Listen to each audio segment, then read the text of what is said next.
पिद्दी दो भाई बहन थे। पिद्दी बहुत खर्चीले स्वभाव की थी। वो जितना कमाती अपने ऐशो आराम में पैसे उड़ा दिया करती। लेकिन किशोर समझदार था, घर को साथ लेकर चलना जानता था। अपनी बहन के जितना कमाता तो नहीं था, लेकिन फिर भी वो किसी तरह घर का खर्च चला लेता था। एक दिन पिद्दी किशोर से कहती है, किशोर, तुम थोड़ा ज्यादा क्यों नहीं कमाते? मेरे दोस्त रोज मेरा मजाक उड़ाते हैं। अरे बहन, मैं कोशिश तो कर रहा हूँ। अच्छा सुनो, अगले महीने रक्षाबंधन है, मुझे सोने का हार चाहिए, इससे कम कुछ भी ना लूंगी। अरे दिला दूंगा बहन। किशोर को पूरी रात नींद नहीं आती। उसके दिमाग में बस ये चल रहा था कि उसकी माली हालत इतनी बिगड़ चुकी है, अब वो सोने का हार कहां से लाएगा। अगले दिन किशोर सुबह सुबह घर से ये बोलकर निकल गया कि पिद्दी, मैं गांव से बाहर जा रहा हूं, कुछ दिन घर नहीं आऊंगा। किशोर ने अपने काम के साथ साथ फेरी में कपड़े बेचने भी शुरू कर दिए, जिससे वो ज्यादा से ज्यादा पैसे कमा सके। रात में वो एक बिल्डिंग की चौकीदारी भी करने लगा। अपने काम से थोड़ा बहुत समय निकालकर बस कुछ घंटे की नींद ले पाता था। और कब वो कुछ दिन एक महीने में बदल गए और रक्षाबंधन भी आ गया, पता ही नहीं चला। लेकिन किशोर अभी तक घर वापस नहीं लौटा। जहां वो काम करता था, पिद्दी के नाम का गुल्लक रखा हुआ था। किशोर ने उस गुल्लक को फोड़ा और सारे पैसे इकट्ठा करके एक सोने का हार खरीद लिया। घर में पिद्दी किशोर का इंतजार कर रही थी। तभी किशोर आता है। कहाँ चले गए थे? 4 दिन का कहा था और 1 महीने से पता नहीं कहाँ गायब हो गए थे। मैंने बस एक हार मांगा था और तुमने तो घर ही छोड़ दिया। अरे मुझे थोड़ा काम मिल गया था। कुछ नहीं, सब समझती हूँ, बहाने थे तुम्हारे। अपनी बहन के लिए इतना भी नहीं कर सकती, कैसे भाई हो? चलो यहाँ बैठो, राखी बांधती हूँ। पिद्दी ने किशोर को राखी बांधी। वैसे ही किशोर ने अपनी बहन के हाथ में सोने का हार रख दिया। उसकी खुशी का कोई ठिकाना नहीं था। वो मिठाई खिलाए बिना ही नेकलेस लेकर चली गई और शीशे के सामने अपने गले में हार रखकर देखने लगी। किशोर ने लड्डू उठाया और खुद ही खा लिया। ऐसे कई साल गुजर गए। एक दिन पिद्दी की नौकरी छूट गई। अब वो पूरी तरह किशोर पर डिपेंड हो गई थी। आए दिन किशोर को अपने महंगे महंगे शौक गिनाकर उससे पैसे मांगा करती थी। किशोर, कुछ पैसे देना, मुझे पार्लर जाना है। किशोर बिना कुछ बोले उसे पैसे दे देता। ये क्या, 500?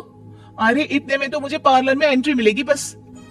अच्छा, देता हूं ना ज्यादा। अरे कैसे भाई हो, अपनी बहन के लिए इतना भी नहीं कर सकते। किशोर ने जेब से 2000 का नोट निकाला और उसे दे दिया। किशोर गरीबी में रह लेता था, लेकिन अपनी बहन को कभी कोई कमी नहीं होने देता था। बेटा, पिद्दी तुम्हारी बहन है, उसे कभी किसी चीज की कमी मत होने देना और उसका ध्यान रखना, क्योंकि भाई का फर्ज होता है अपनी बहन का ध्यान रखना। किशोर ने मां की कही ये बात हमेशा के लिए याद कर ली थी। शायद मां की इसी बात की वजह से किशोर पिद्दी की हर जिद पूरी करता चला आ रहा था। किशोर, आज मैं अपने दोस्तों के साथ पार्टी करने जा रही हूँ, मुझे कुछ पैसे दो ना। किशोर पिद्दी को समझाता है, लेकिन पिद्दी नाराज होकर चली गई और अपने कमरे में सुबक सुबक कर रोने लगी। किशोर अपनी जेब से कुछ पैसे निकालता है और पिद्दी को दे देता है। किशोर खुद कभी अच्छे कपड़े नहीं पहनता, लेकिन पिद्दी को राजकुमारी की तरह रखता। पिद्दी के जाने के बाद किशोर अपने काम पर निकल गया। एक तरफ पिद्दी अपने दोस्तों के साथ मस्ती कर रही थी, तो वहीं दूसरी तरफ किशोर पैसे कमाने के लिए कड़ी मेहनत कर रहा था। कुछ और दिन ऐसे ही बीत गए। एक दिन पिद्दी एक लड़के को लेकर घर आई और उसे किशोर से मिलवाया।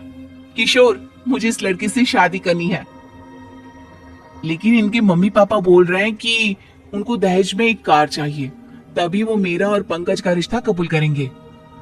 लेकिन बहन, कार खरीदना कोई सब्जी खरीदने के बराबर तो नहीं है। अरे कैसे भाई हो तुम, अपनी बहन के लिए इतना नहीं कर सकते? देखो, मैं ज्यादा इंतजार नहीं कर सकती, तुम्हें 1 साल में मेरे लिए कार खरीदनी ही होगी। अच्छा पंकज, एक काम करो, कल तुम अपने माता पिता को घर बुला लो, मैं उनसे तुम्हारे और पिद्दी के रिश्ते की बात कर लेता हूँ। अगले दिन किशोर के छोटे से घर में पंकज और उसके माता पिता आते हैं। बेटा, तुम्हारी बहन ने हमारी शर्त तो बता ही दी होगी। जी, बेटा तुम तो इतने छोटे घर में रहते हो, दहेज कहाँ से लाओगे? मैं अपनी बहन की खुशी के लिए सब कुछ कर सकता हूँ। पंकज और पिद्दी का रिश्ता तय हो जाता है। किशोर अब अपनी क्षमता से 4 गुना ज्यादा काम करने लगता है। सुबह सबके घरों में न्यूज़पेपर फेंकता, दिन में मजदूरी करता और रात में चौकीदारी करता। खूब मेहनत करके किशोर ने अपनी बहन की शादी के लिए पैसे जुटा लिए। उसने अपनी बहन के लिए कार खरीद ली। जब वो पिद्दी के ससुराल वालों से मिलने गया तो उन्होंने किशोर से और पैसों की मांग की।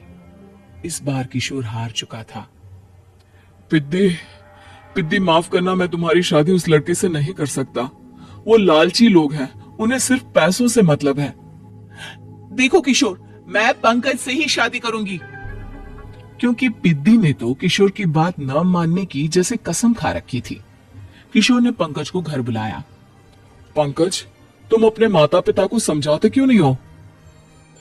भैया वो हमारी शादी के लिए मान गए, मेरे लिए तो यही बहुत बड़ी बात है। हम एक काम कर सकते हैं, दहेज की रकम में से कुछ पैसे मैं आपको दे देता हूँ। अरे लेकिन समाज वाले क्या कहेंगे? अरे जब दुनिया को पता चलेगा तब ना। अच्छा, कुछ पैसे मैं अपने मालिक से कर्ज में ले लेता हूँ।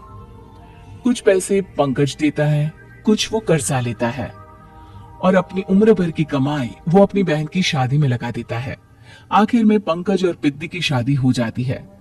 पिद्दी की विदाई के बाद किशोर बिल्कुल अकेला पड़ जाता है। अब उसका कमाने में भी मन नहीं लगता।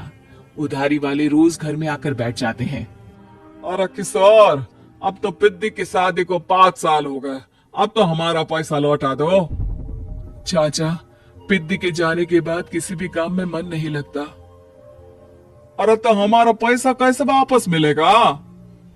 जी, कुछ करता हूं मैं। किशोर के ऊपर बहुत सा कर्जा चढ़ गया था, इसलिए उसने तय किया कि वो ये घर बेचकर सबके पैसे लौटा देगा। अगली सुबह शहर के किसी साहूकार को उसने अपना घर बेच दिया और सबके पैसे लौटा के वो गांव छोड़कर चला गया। पिद्दी ने शादी के बाद कभी अपने भाई का हाल तक नहीं पूछा। किशोर को फर्क नहीं पड़ता था।